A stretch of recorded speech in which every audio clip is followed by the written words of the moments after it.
Shalom, apa kabar saudara? Kiranya damai sejahtera Tuhan selalu ada di dalam hati saudara.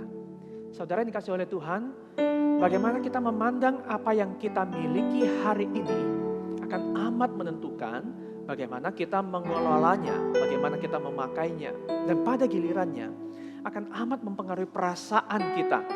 Terlebih di situasi seperti hari ini, di pandemi ini, saya mengerti bahwa sebagian besar dari kita pasti kena dampak.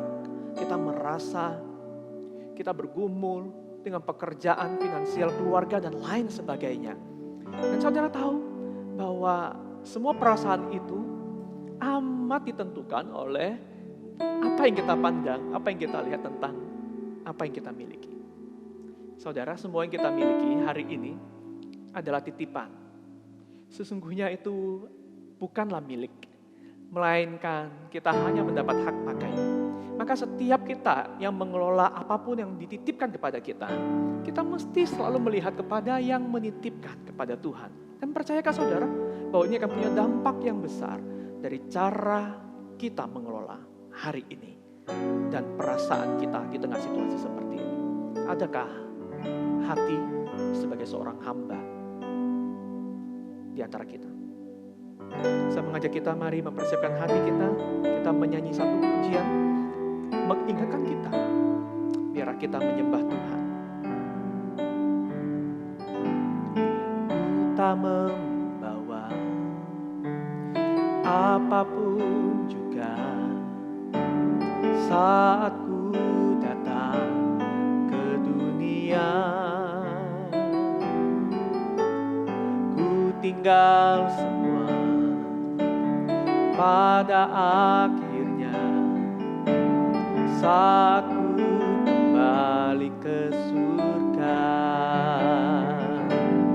Inilah yang ku punya, hati sebagai hamba yang mau taat dan setia padamu Bapa, kemanapun ku bawa.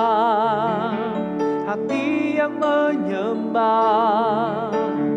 dalam roda kebenaran sampai selamanya. Bagaimana ku membalas kasih segala yang ku punya itu milikmu.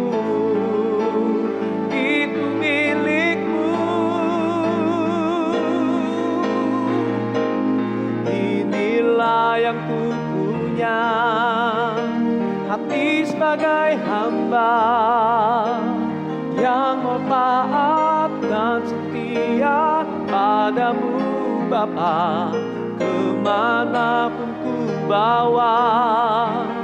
Hati yang menyembah dalam roda kebenaran sampai selamanya.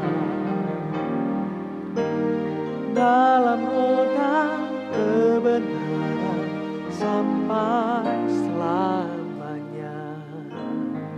Mari kita berdoa saudara. Tuhan, biarlah ini yang Engkau taruh di hati kami, bahwa tidak ada satupun yang Tuhan berikan untuk kami kelola menjadi milik yang kami pertahankan, yang mengobok-obok perasaan kami, terutama di tengah situasi seperti ini. Tuhan, kekuatan ada di dalam kami jika kami menaruh bukan milik itu sebagai yang utama, melainkan Tuhan.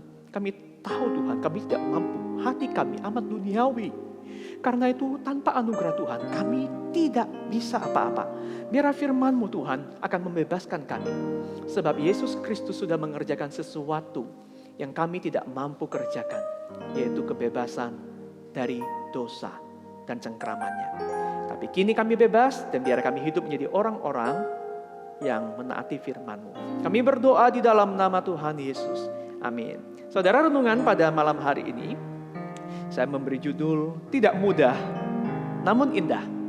Tidak mudah namun indah. Saudara, kita hidup itu kita punya dua takaran. Satu kuantitas, dua kualitas. Kuantitas itu berbicara soal jumlah, banyaknya sesuatu, misalnya yang kita miliki. Sementara kualitas itu bicara tentang derajat, tingkatan, baik buruknya sesuatu. Keduanya saling berkaitan. Orang yang punya kuantitas tertentu itu pasti punya akses kepada kualitas yang lebih baik, dan sebaliknya. Orang yang punya kualitas tertentu bisa memperoleh kuantitas tertentu. Contoh, uang.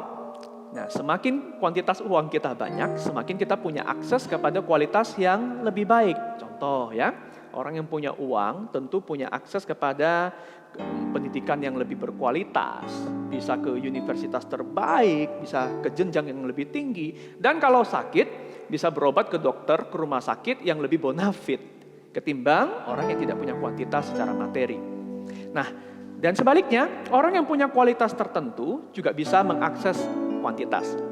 Contoh jelas, orang yang punya kapasitas pendidikan yang tinggi, kualitas pendidikannya lebih tinggi, dia tentu punya akses kepada pekerjaan yang lebih baik yang menghasilkan uang yang lebih banyak pula. Dan saudara, sekalipun kuantitas dan kualitas adalah dua hal yang selalu ada bersama dengan kita, ternyata keduanya nggak otomatis saling berkaitan loh. Jadi orang yang punya kuantitas banyak nggak otomatis punya hidup yang lebih baik. Dan orang yang punya kualitas tertentu juga nggak tentu loh pasti punya kuantitas yang lebih baik. Misalnya nih, apakah orang yang punya lebih banyak uang pasti hidupnya lebih sehat? Oh, belum tentu.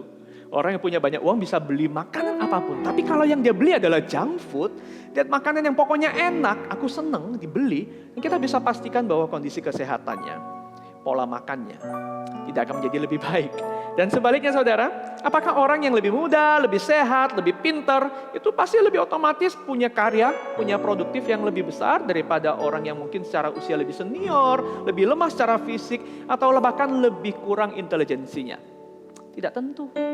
Jika orang-orang yang punya kualitas-kualitas ini malah punya mental malas, aji mumpung, melihat ini lumayan lah dibandingkan orang lain, aku sudah cukup oke, fine lah. Saudara, dia tidak akan mencapai kehidupan yang lebih baik. Maka kesimpulannya begini saudara, kuantitas dan kualitas itu saling berkaitan tapi tidak otomatis saling mempengaruhi.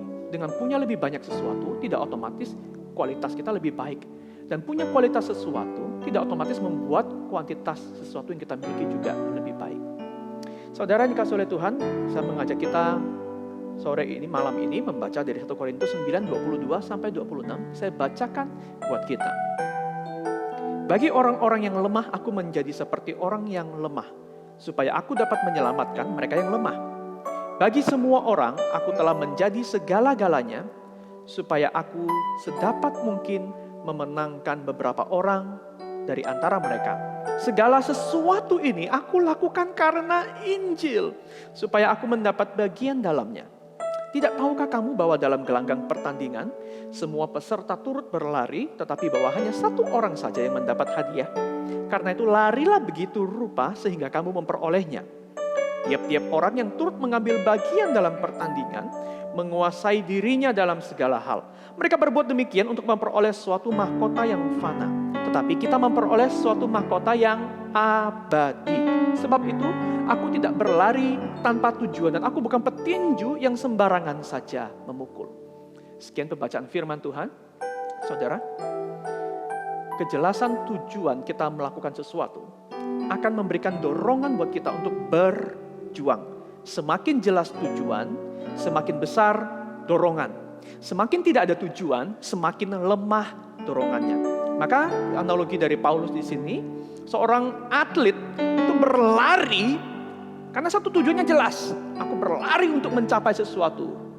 Dan yang dicapai itu adalah hadiah. Nah, Paulus mau pakai analogi ini untuk ngomong begini. Karena ada tujuan yang mau dicapai, maka seorang pelari bukan cuma berlari. Sebelum berlari pun dia harus disiplin diri kan. Dia jaga pola makan, dia latihan, dia menjaga disiplin diri, fisik yang prima. Karena apa? Ada tujuan. Tanpa tujuan, seorang atlet kehilangan dorongannya. Dan saya menjumpai misalnya contoh saudara, aktor-aktor Hollywood yang kalau main film-film, wah badannya tuh atletis sekali. Dan demi mendapatkan peran ini, demi peran ini, mereka itu akan ke gym itu bahkan bisa sampai setahun loh bentuk body. Tapi begitu filmnya selesai saudara, aktor-aktor yang badannya yang berotot-otot itu akhirnya jadi berlemak. Waduh, saudara bisa melihat ini contoh bahwa begitu ada tujuan kita punya dorongan mengerjakan sesuatu. Tanpa tujuan kita tidak punya dorongan. Dan sekarang berbicara tentang hidup, Paulus memakai analogi ini untuk mau ngomong bahwa tujuan, ia memberikan dorongan paling besar dalam hidup ini. Paulus bilang apa? Ayat 23, segala sesuatu ini aku lakukan karena Injil, supaya aku mendapat bagian dalamnya. Saudara begini, Injil itu apa? Saudara, kita melakukan banyak hal sebaik-baiknya dalam hidup ini demi mengejar satu yang paling utama. Kita ingin penerimaan dan pengakuan. Kita ingin penerimaan dan pengakuan. Kita ingin dihargai. Kita ingin berkata, aku ini bernilai loh, aku ini berharga loh. Maka kita berjuang supaya orang melihat karya kita, supaya orang merasakan kebaikan dari kita, supaya kita merasa berguna. Saudara yang dikasih oleh Tuhan, yang paling melegakan, menerima pengakuan bahwa aku berharga, aku bernilai. Itu adalah dari pribadi yang kita harapkan. Seandainya kita mengharapkan pujian itu dari atasan kita, namun yang memuji bawahan, efeknya minimalis. Jadi harus orang-orang yang memang layak untuk menilai kita, yang mempunyai pengaruh pengakuan dalam hidup ini, saudara. Sebenarnya pengakuan siapakah yang paling kita harapkan? Kita semua paling mengharapkan Tuhan, Sang Pencipta, itu yang berkata kepada kita, wah baik sekali perbuatanmu, wahai hambaku yang baik dan setia. Saudara, inilah Injil. Tahukah saudara, inilah Injil. Injil ini artinya Tuhan mengakui kita. Tapi kita bukan berjuang untuk Injil. Kita menerima Injil. Injil itu adalah berita baik, kabar baik bahwa Yesus mati buat kita, menggantikan kita yang harus binasa karena dosa. Dan Allah Bapa melihat karya Yesus. Sehingga sekarang waktu Bapa melihat kita, dia berkata, anakku baik, Hans, engkau baik. Engkau baik, aku mengasihi, engkau kudus. Bukan karena kita baik loh saudara, tapi karena Yesus. Dan saudara, kita tidak melakukan apapun selain menerima Injil ini. Dan begitu kita menerima Injil ini saudara, akan ada efek yang luar biasa di hidup kita. Dan efek ini apa? Di ayat yang kita baca ini saudara, Paulus berkata di ayat sebelumnya, aku rela menjadi orang-orang yang lemah, supaya aku dapat menyelamatkan mereka yang lemah. Aku rela menjadi segala-galanya, agar aku bisa memenangkan beberapa orang dari antara mereka. Aku lakukan ini karena Injil, supaya aku mendapat bagian dalamnya. Orang yang telah penuh hatinya, penuh hidupnya saudara, punya dorongan baru, bukan lagi hidup supaya aku semata-mata enak, aku selamat. Celakanya begini, banyak orang Kristen itu beriman supaya selamat masuk surga. Ya, ke surga, keselamatan itu seperti tiket naik bus. Jadi gak urus, pokoknya kalau sudah ada tiket di tangan, aku tinggal tunggu kapan bisnya datang jemput aku. Aku gak peduli selama masa menunggu ini apa yang mau terjadi, orang mau ngapain, pokoknya tiket sudah di tanganku. Saudara, ini jelas bukan mentalitas orang yang sudah menerima Injil. Orang yang telah menerima Injil, tujuan hidupnya berbeda. Tujuan hidupnya juga adalah untuk Injil. Aku toh udah mendapat. Kini apalagi yang aku cari? Semua yang Tuhan titipkan. Harta, pekerjaan, kesempatan melayani, keluarga, komunitas, semua. Aku gunakan ini bukan lagi untuk bikin orang lihat aku ini siapa, aku bisa apa. Semua ini dikerjakan dengan sebuah tujuan. Supaya Injil Tuhan, keselamatan, anugerah, penerimaan, kasih sayang yang memenuhi hatiku, yang membuat aku tenang, lega, puas. Ini juga terjadi untuk orang-orang yang ada dalam jangkauanku. Dan saudara tahu, ini dorongan yang besar loh saudara. Sampai membuat Paulus berkata, bagaikan seorang atlet, rela mendisiplin dirinya. Bagaikan Paulus yang berkata, aku kuat tapi aku rela jadi seperti orang lemah demi mereka. Situasi saat ini saudara mungkin kehilangan banyak hal. Omset jatuh. Pekerjaan tidak tahu mau bagaimana. Keluarga di rumah juga setiap hari bertemu dengan tekanan finansial, anak-anak juga mungkin ada banyak yang bosan, mau ngapain lagi. Saudara, hidup ini kering rasanya. Hidup ini lemah rasanya. Jika semua milik itu kita orientasinya tentang apa yang aku rasakan. Jika saudara melihat sebuah tujuan yang lebih besar. Semua pergumulan ini tidak akan melemahkan saudara. Saya akan tutup dengan sebuah ilustrasi begini saudara. Ada satu orang yang sedang melewati hutan, melihat seekor serigala yang sudah lumpuh keempat kakinya. Ia mau tahu kira-kira serigala ini bisa bertahan hidup apa enggak. Maka dia bersembunyi dari balik pohon, lalu suatu ketika dia melihat seekor harimau datang dengan memakan kijang hasil buruannya. Jadi sambil memakan kijang hasil buruannya ditarik ke dekat serigala itu. Harimau itu makan sepuasnya sampai ada sisihan, ada sisa. Dia tinggalkan sisanya itu bagi serigala. Dan hari berikutnya Tuhan memberi makan serigala itu dengan perantaraan harimau yang sama. Jadi setiap hari serigala itu walaupun kakinya tidak bisa berjalan, dia selalu dapat makanan dari harimau. Wah, orang itu pun mulai mengagumi kebaikan Tuhan yang begitu besar dan berkata dalam hatinya, wah, luar biasa kebaikan Tuhan ini. Kalau begitu aku juga akan menganggur di rumah saja dengan percaya sama Tuhan karena dia pasti akan mencukupi segala kebutuhanku. Maka dia melakukan niatnya itu setiap hari, tapi nggak terjadi apa-apa. Nggak ada yang bawa makanan, nggak ada yang bawa rantangan. Sampai ketika orang yang malang ini hampir mati saudara, terdengarlah suara. Hei, orang sesat. Bukalah matamu pada kebenaran. Ikutilah teladan harimau. Dan berhentilah meniru serigala yang lumpuh. Saudara, kisah ini mau menekankan satu hal bahwa waktu kita mengukur segala sesuatu, kita bukan pilih apa yang mudah dan apa yang enak. Tapi apa yang tepat, apa yang benar. Sekalipun tidak mudah dan tidak enak. Tapi yakin itu ialah yang paling indah. Orang ini meniru apa yang enak. Serigala yang lumpuh. Tuhan pasti akan menyediakan. Tapi kenapa dia tidak melihat apa yang benar yang seharusnya? Dia sehat kok. Dia tidak seperti serigala. Mestinya dia seperti harimau yang justru berjuang dan memberkati. Hari ini saudara, saya tahu kita semua bergumul. Kita bergumul dengan banyak hal. Tapi saudara, berhenti hanya sekedar melihat kepada aku. Bergumullah dengan saudara untuk keperluan kita. Tetapi kini lihatlah, di tengah situasi seperti ini, semua orang bergumul. Tapi apa yang bisa kita lakukan? Jika Tuhan menitipkan kepada saudara sebuah kemampuan, milik yang lebih, maka saudara mengelolanya untuk punya kualitas hidup yang lebih baik dan memberkati sesama. Tuhan tidak meminta apa yang tidak dia titipkan. Tuhan hanya minta apa yang dia titipkan itulah yang kita gunakan bagi kemuliaannya. Saudara, kita telah menerima Injil. Dan biar ini menjadi dorongan yang amat besar buat kita hari ini. Kalau kita memilih, kita bukan memilih yang mudah dan enak. Kita memilih yang indah, yaitu Injil masuk di hati kita. Injil masuk di hati banyak orang. Saudara, mari kita tunduk kepala dan renungkanlah. Apakah saudara hari ini bergumul? Dan Tuhan mau berkata kepadamu saudara, apa yang aku titipkan digunakan untuk kebutuhan. Dan jika aku menitipkan kuantitas lebih atau kualitas tertentu, aku ingin engkau gunakan itu untuk memuliakanku. Saudara, lihatlah apa yang Tuhan titipkan kepada saudara, secara kuantitas jumlah maupun secara kualitas kemampuan tertentu.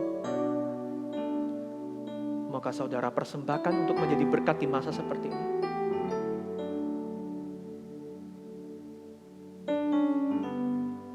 Bapa di surga, semua yang Tuhan beri, biar kami kelola dengan kesadaran. Ini titipan, ini bukan harga mati, ini bukan hak milik. Sehingga di tengah situasi seperti ini ketika semua merasa berkurang, semua merasa tidak senyaman sebelumnya, hati kami Tuhan bukan diombang-ombingkan oleh perasaan seperti ini, melainkan cara kami memandang justru menolong kami untuk mengelola dengan sepatutnya. Sehingga ini juga mempengaruhi perasaan kami, terutama hari ini. Jika kami menyadari bahwa yang mempengaruhi hati kami justru adalah Injil penerimaan Tuhan, hari ini kami ingin justru berpikir bagaimana kami bisa memberkati, menolong orang-orang yang juga bergumul. Bukankah kami telah menerima Injil? Tuhan, topanglah anak-anak-Mu dengan firman-Mu ini. Biarlah semua yang kami miliki, kami persembahkan kepadamu. Dalam nama Tuhan Yesus, kami berdoa.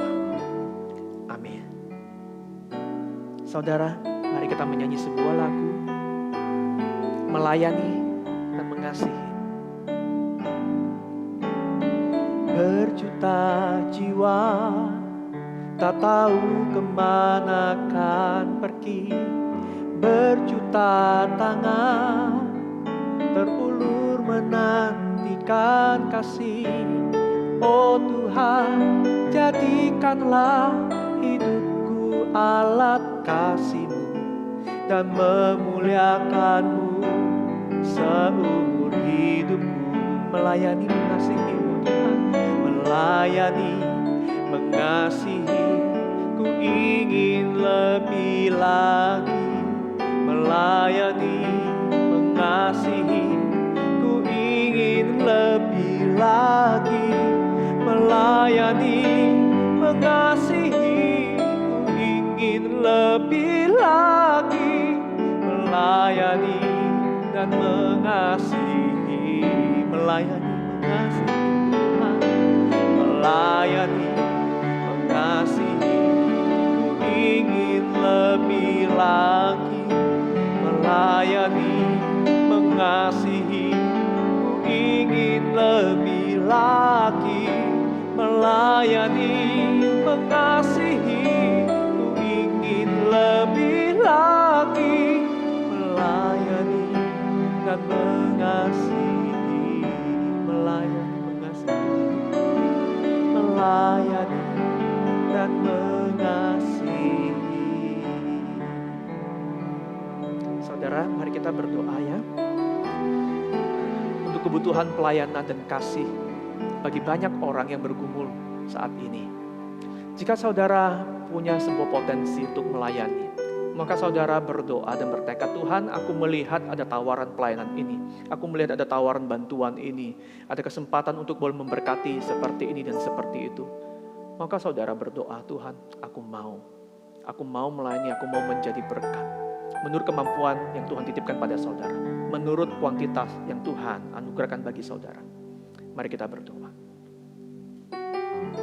Tuhan, kami punya ini, hamba sendiri punya porsi tertentu. Biarlah Tuhan, apa yang Tuhan titipkan ini memberkati hidup kami, mencukupkan, dan kami bisa menyisihkan, mungkin bukan yang berlimpah-limpah, bahkan dalam kelemahan, keterbatasan, kekurangan. Kami mau gunakan apapun yang Tuhan titipkan untuk memberkati orang-orang yang membutuhkan, agar nyata Injil Tuhan di hidup kami yang sudah memuaskan hati kami juga boleh tiba bagi banyak orang lewat kasih yang tulus. Dalam nama Tuhan Yesus kami berdoa. Amin. Saudara, kita berdoa juga ya untuk kesehatan dan sukacita tim yang melayani di gereja untuk saudara, untuk menyediakan konten-konten online seperti ini, untuk tim recording yang seminggu harus datang setiap kali ada rekaman, untuk tim hamba Tuhan yang melayani, untuk tim sekolah minggu, dan juga untuk tim pelayan ibadah. Saudara, jumlah kita tidak banyak orang yang berani, tidak banyak orang yang juga punya kapasitas. Tapi jika saudara punya, kami juga sangat mengharapkan saudara mau terlibat. Tapi mari kita berdoa untuk tim ini, agar Tuhan melindungi dan Tuhan terus memberikan sukacita, agar apa yang ditawarkan kepada saudara menjadi berkat. Mari kita berdoa. Tuhan, berkatilah kami tim yang melayani saat ini, tim recording, kami hamba Tuhan, tim sekolah minggu, tim pelayan ibadah. Berikan kepada kami hikmat untuk menjaga protokol kesehatan dan jagai kami daripada yang jahat, daripada infeksi virus ini. Dan kami berdoa biar semua pelayanan kami kerjakan juga ada suasana sukacita, ada berkat Tuhan di hati kami, sehingga kami sungguh Tuhan bukan hanya sekedar mengemas acara, sebab ini membuat hati kering. Tapi setiap pelayanan kami kerjakan dengan hati yang menyembah Tuhan, yang bersyukur untuk Injil. Dan kiranya Tuhan pakai ini untuk memberkati jemaat. Dalam nama Tuhan Yesus kami berdoa. Amin. Saudara, kita berdoa untuk kondisi pasca Idul Fitri ini. Kita tahu bahwa tetap ada ya gerombolan orang-orang yang mudik. Mereka akan kembali juga dan mungkin akan menyebar, mungkin akan bertambah. PSBB juga infonya juga diperpanjang. Kita berdoa saudara agar keputusan pemerintah untuk menghadapi situasi ini ditakuti oleh masyarakat. Kita berdoa juga untuk situasi pekerjaan dan juga sekolah. Apapun yang terjadi berikutnya, saudara juga pasti bergumul, bukan? Mari kita berdoa agar Tuhan menolong kita. Bapa di surga, pasca Idul Fitri ini, kami mengerti bahkan mungkin hal yang natural terjadi adalah lonjakan orang-orang dengan status penderita. Kami berdoa untuk anugerah-Mu Tuhan, agar PSBB, rencana pemerintah, penanggulangan macam-macam, diresponi oleh masyarakat dengan hikmat bijaksana. Sehingga kami bisa segera Tuhan menurunkan grafis pandemi ini. Kami mohon anugerah Tuhan juga menolong kami dalam hal bekerja, dan untuk sekolah anak-anak kami juga akan bergumul tentang keputusan kami harus ambil. Berikan kepada kami hikmat-Mu Tuhan. Hikmat-Mu kami peroleh hanya di dalam doa dan petunjuk dan jalan dari Tuhan saja. Kami berdoa dalam nama Tuhan Yesus. Amin. Dan saudara, mari kita berdoa untuk pribadi kita masing-masing di tengah situasi seperti ini. Jika saudara bergumul untuk apapun, saudara maukah jujur bahwa di hadapan Tuhan, Tuhan, aku bergumul untuk ini. Dan gunakan waktu ini untuk berdoa.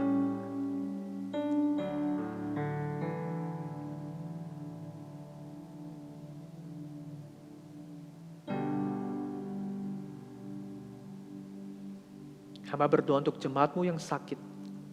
Hamba berdoa untuk jemaat-Mu yang bergumul dengan pekerjaan, ekonomi. Yang bergumul juga dengan situasi di rumah yang mungkin bosan.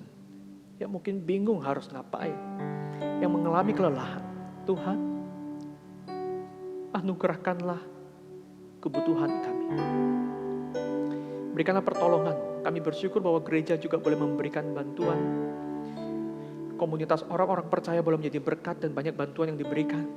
Tapi kami tahu Tuhan, hal yang paling utama yang kami perlukan adalah Injil-Mu. Penuhi hati kami Tuhan dengan Injil-Mu.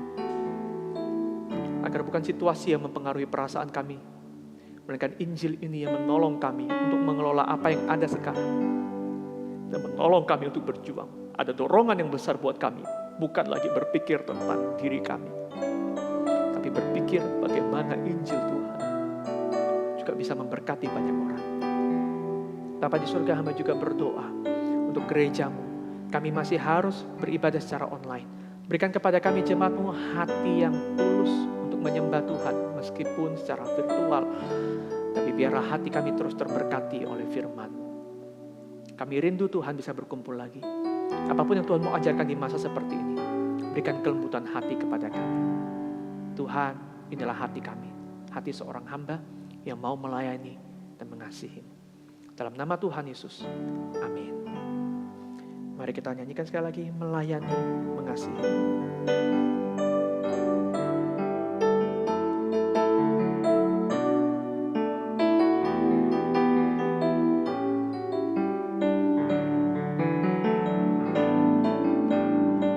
Melayani, mengasihi, ku ingin lebih lagi.